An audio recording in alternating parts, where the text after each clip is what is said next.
Sir నమస్కారం. నమస్తే. Sir Jeevan Reddy గారు కాంగ్రెస్ పార్టీలో దాదాపు 40 సంవత్సరాల నుంచి కూడా ఆయన ఉండడం మనం చూస్తున్నాం. అయితే రీసెంట్ ఎలక్షన్స్‌లో ఆయన ఓడిపోయారు. బీఆర్ఎస్ పార్టీ అక్కడ గెలిచింది ఆయన పైన. అయితే బీఆర్ఎస్ పార్టీ నుంచి గెలిచిన ఆ ఎమ్మెల్యే ఇప్పుడు కాంగ్రెస్ పార్టీలోకి షిఫ్ట్ అవ్వడం, అది కూడా ఆయనకు తెలియకుండా షిఫ్ట్ అయ్యారని చెప్పేసి ఎలా చేర్చుకుంటారని చెప్పేసి ఈయన ఇప్పుడు కాస్త అసంతృప్తిగా అయితే ఉన్నారు. మరి దీనిపైన కాంగ్రెస్ అధిష్టానం అయితే పెద్దగా స్పందించలేదు. 40 ఏళ్ళు నుండి ఉన్న జీవన్ రెడ్డి గారికి మేము ఎటువంటి హామీ ఇప్పుడైతే ఇవ్వలేమని చెప్పేసి ఆయన చెప్పడం కూడా చూస్తున్నాం మంత్రి శ్రీధర్ బాబు గారు. మరి ఏం చెప్తారు సార్ దీని గురించి? అంటే ఆయన సీనియర్ కదా. అంటే జీవన్ రెడ్డి గారు సీనియర్ మాత్రమే కాదు, అక్కడ ఉన్నటువంటి పబ్లిక్ తో చాలా మంచి సంబంధాలు కలిగినటువంటి వ్యక్తి. ఆయన పౌర హక్కుల ఉద్యమంతో కూడా పరిచయం ఉన్నటువంటి వ్యక్తి. తెలంగాణలో ప్రభుత్వాలు చేసినటువంటి అనేక ఎన్కౌంటర్ హత్యలప్పుడు ఆయన ఫ్యాక్ట్ ఫైండింగ్ కమిటీలను తీసుకెళ్లి నిజ నిర్ధారణ జరిపినటువంటి చరిత్ర ఉంది. వాసం గజేందర్ అనబడేటువంటి పీపుల్స్ వార్ కార్యకర్తను చంపేసినప్పుడు ఈయనే ఫ్యాక్ట్ ఫైండింగ్ నిర్వహించాడు. కాబట్టి ఆయనకి పబ్లిక్తో చాలా సన్నిహిత సంబంధాలు ఉన్నాయి. ఆయన పీపుల్ లీడర్గానే ఉన్నాడు.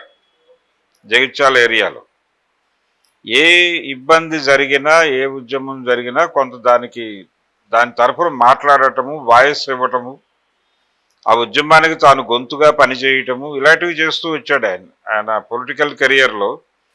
కేవలం ఏదో రాజకీయాల కోసం రాజకీయాలు చేసినటువంటి వ్యక్తిగా మాత్రమే జీవన్ రెడ్డి లేడు. ఈ సందర్భంగా ఆయన కాంగ్రెస్ పార్టీలో చాలామంది నాయకులతో ఇబ్బందులు ఎదుర్కొన్నాడు, ఇంక్లూడింగ్ వైఎస్ రాజశేఖర రెడ్డి. అయినప్పటికీ కాంగ్రెస్తో ట్రావెల్ అవుతూ వస్తున్నాడు. అప్పటి నుంచి ఇబ్బందులు ఉన్నప్పటికీ కాంగ్రెస్తో ట్రావెల్ అవుతూ వస్తున్నాడు. రెండోది, టీఆర్ఎస్ వేవ్లో కూడా ఆయన ఎటు బెసగలేదు, నిలబడ్డాడు. పార్టీ కోసం నిలబడ్డాడు, పార్టీ తరఫున నిలబడ్డాడు. అక్కడి నుంచి వేరే చోటకి వెళ్ళాలని అనుకోలేదు. అది జీవన్ రెడ్డి పరిస్థితి. అయితే గెలుపు ఓటమి అనేది డిపెండ్స్ అపాన్ నడుస్తుంది. అందులో భాగంగా పోచారం గారు నెగ్గాడు. అయితే ఈయన్ని పాత పరిచయాల రీత్యా ఆయన కూడా బీఆర్ఎస్ మీద కొంత డిసెంట్తో ఉన్నాడు, విమర్శతో ఉన్నాడు. ఆ విమర్శతో ఉన్న విషయం కూడా ఆల్రెడీ లీక్ అయి బయటకు వచ్చింది.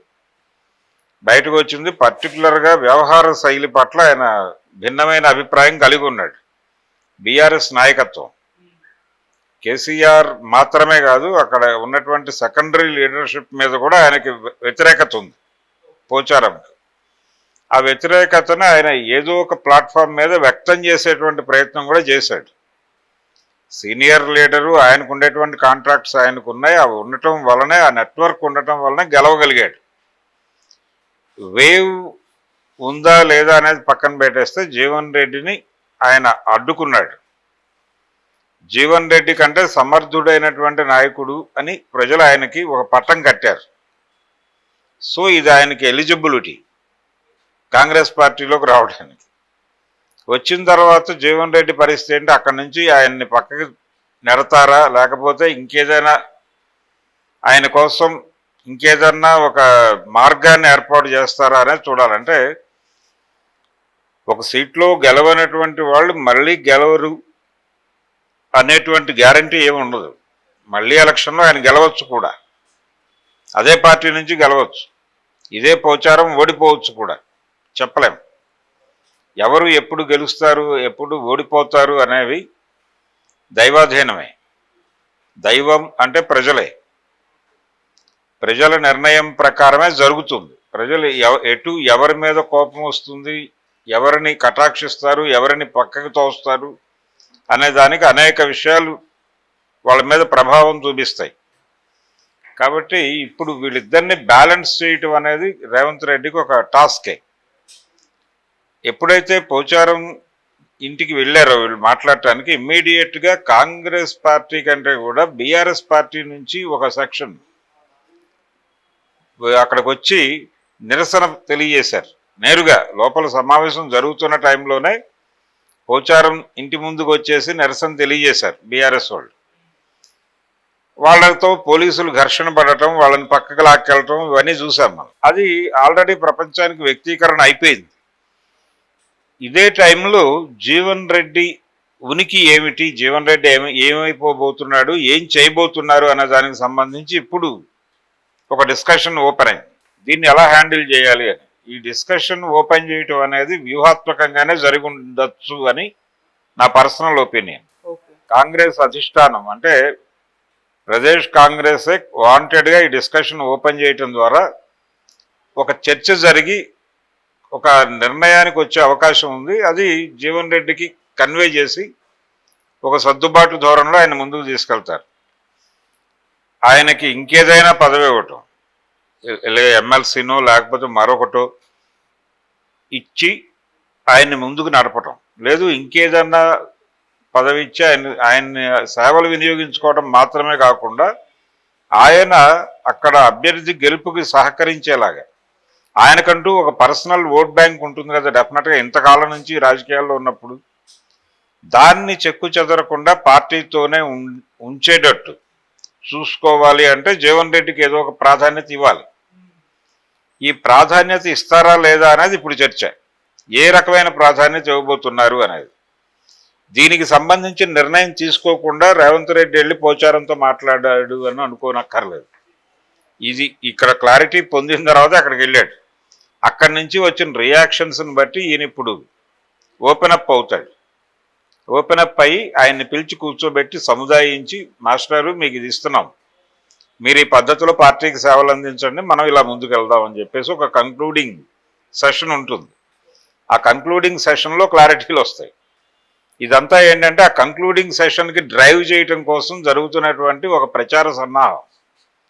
జీవన్ రెడ్డి పరిస్థితి ఏంటనేది ఇక్కడ ప్రధానంగా వినిపిస్తున్న విమర్శ ఏంటంటే, పోచారంని బయట నుంచి తీసుకొచ్చి నేటివ్ కాంగ్రెస్ పీపుల్ని ఇబ్బంది పెడుతున్నారు. ఇది రేవంత్ రెడ్డి కూడా బయట నుంచి ఇంపోర్ట్ అయినటువంటి నాయకుడు అనేది ఒక చర్చ ఉంది. ఈ ఇంపోర్ట్ అయిన నాయకుడు మరికొంతమంది ఇంపోర్టెడ్ నాయకుల్ని పట్టుకొచ్చి నేటివ్ లీడర్స్ అందరినీ ఇబ్బంది పెడుతున్నాడు అని సాలిడ్గా ఆయన మీద గతం నుంచి ఉన్న విమర్శకి ఇది కొంత జోడింపు.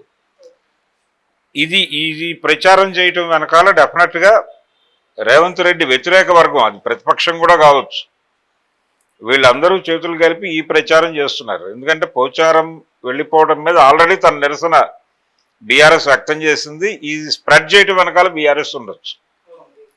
రేవంత్ రెడ్డి నేటివ్ కాంగ్రెస్ వాళ్ళని దెబ్బ కొడుతున్నాడు, ఇంపోర్టెడ్ లీడర్స్ని విపరీతంగా చేస్తున్నాడు.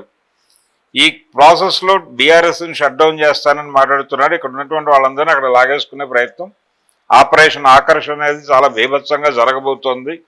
వైఎస్ రాజశేఖర రెడ్డి టైంలో జరిగిన దానికంటే కూడా ఇంకొంచెం లెవెల్ పెంచి చేయడానికి సిద్ధపడుతున్నాడు అనేటువంటి ప్రచారం చేయడం ఇప్పుడు ఆ పార్టీ ఉనికి కాపాడుకోవడానికి వాళ్ళకు అవసరం. ఇవన్నీ ఉన్నాయి దీని వెనకాల. ఇన్ని వ్యవహారాలని అడ్రస్ చేస్తూ ఈ సమస్యకు పరిష్కారం కనుగొని జీవన్ రెడ్డి ఇబ్బందికరంగా మారకుండా ఆయన్ని కూడా పార్టీ ఫోల్డ్లో ఉంచుకుని ఆయనకు ఒక ప్రాధాన్యత ఇస్తున్నట్టుగా ఆయన కూడా ఫీల్ అయ్యేలాగా చేసి ఆయన తోడ్పాటు వచ్చే ఎన్నికల్లో పోచారంకే ఒకవేళ సీట్ ఇస్తే పోచారం గెలుపుగా ఆయన సహకరించేలాగా ఉండేలాగా డిజైన్ చేసుకోవడం ఇప్పుడు రేవంత్ రెడ్డి ముందున్నటువంటి ప్రోగ్రాం. అది డెఫినెట్గా చేస్తాడు ఆయన. దీనికి సంబంధించి ఒక వ్యూహము ఎత్తుగడ రచించుకోకుండా పోచారం ఇంటికి వెళ్ళి ఉండడు ఆయన. వెళ్ళటం ద్వారా ఇవన్నీ జరుగుతాయి. ఇవన్నీ జరిగాక ఒక ఫేజ్ మేనర్లో కంప్లీట్ చేసుకుంటూ వస్తారు. ఫైనల్గా కూడా తనకు న్యాయం జరగకపోతే అప్పుడు జీవన్ రెడ్డి ఓపెన్ అయి మాట్లాడతాడు. ఆయనేమి సైలెంట్గా ఉండే మనిషేం కాదు. అన్యాయం జరిగితే రియాక్ట్ అయ్యేటువంటి స్వభావం ఉన్నటువంటి నాయకుడు ఆయన. చూద్దాం ఏం జరుగుతుందో. 10-15 రోజుల్లో క్లారిటీ అయితే వచ్చేస్తుంది.